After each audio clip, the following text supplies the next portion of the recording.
G Tamil, இது உண்மையின் குரல். வணக்கம். ஜி தமிழ் செய்திகள் வாசிப்பது உங்கள் கோமலா ஸ்ரீதர். சோளிங்கர் நகராட்சியில் 50 கோடி ரூபாய் மதிப்பீட்டில் திட்டப்பணிகள். எம்எல்ஏ முனிரத்தினம் அறிவிப்பு.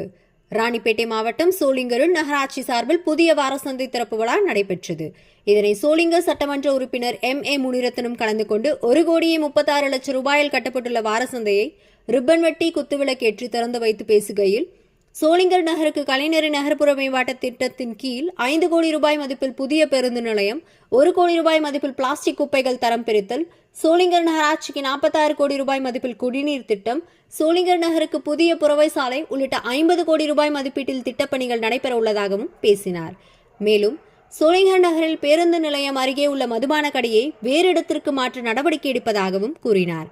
இதில் நகரமன்ற தலைவர் தமிழ்செல்வி அசோகன், நகரமன்ற ஆணையர் கன்னியப்பன், துணைத் தலைவர் வேண்டாம் பழனி, நகரமன்ற உறுப்பினர்கள் அசோகன், கோபால், சிவானந்தம், அன்பரசு, தினசரி மார்க்கெட் சங்க பொறுப்பாளர்கள் தலைவர் குப்பன், செயலாளர் சுதாகர், துணை செயலாளர் எத்திராஜ், பொருளாளர் உமாபதி, துணைத் தலைவர், துணை செயலாளர் மைக்கேல் விநாயகம், நிர்வாகிகள் நாகராஜ், கோவிந்தராஜ், வஜ்ரவேல் ஆகியோர் உடனிருந்தனர்.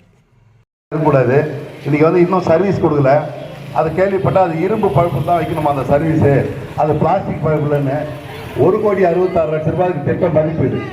1,66 லட்சம் ரூபாய் நம்ம பண்ணுறப்போ இந்த மக்களுக்கு ஏதுவாக இருக்கணும், அது பயனளிக்கக்கூடிய வகையில் தான் இருக்கணும் தவிர ஒப்பந்தக்காரர்கள் மட்டும் பயனளிக்கக்கூடியதாக இருக்கக்கூடாது. ஒப்பந்தக்காரன் வேலை செய்யலாம், அதுக்கு உண்டான காசு வரணும். மேம்பாடு நகர மேம்பாட்டு திட்டத்தின் கீழாக 1,64 லட்சம் ஒதுக்கப்பட்டிருக்கிறது. இந்த குப்பைகளுக்காக திருச்சி பிளாஸ்டிக் அது திருச்சிக்காக 1 கோடி ரூபாய் கொடுத்துருக்காங்க. அதே போல குடிநீர் இன்னொரு டேங்க், அதுக்கு 47 கோடி ரூபாய் இங்கே கொடுக்கப்படுகிறது. 47 கோடி ரூபாய். 3 நாள் புதிதாக புறவழி சாலை வரும். இந்த ஆண்டிலே வருவதற்கான முயற்சி எடுத்துக் கொண்டிருக்கோம். பேருந்து நிலையம் 9 கோடி ரூபாய் நம்ம கேட்டுருந்தோம், ஆனால் 5 கோடி ரூபாய் கொடுத்துருக்காங்க. புதிய பேருந்து நிலையம் வரும்போது ஆகவே நம்மளுடைய ஊரை பொறுத்தவரை நீங்கள் எல்லாம் சொல்லுவோம். நீங்கள் ரோப்கார் வந்துடுச்சு, கோழிகளை பொறுத்தவரை நீங்கள் ரோப்கார் வந்துடுது. எந்தெந்த திட்டங்கள் இங்கே வந்து நகரமன்ற உறுப்பினர் அவர்களுக்கும் நன்றி.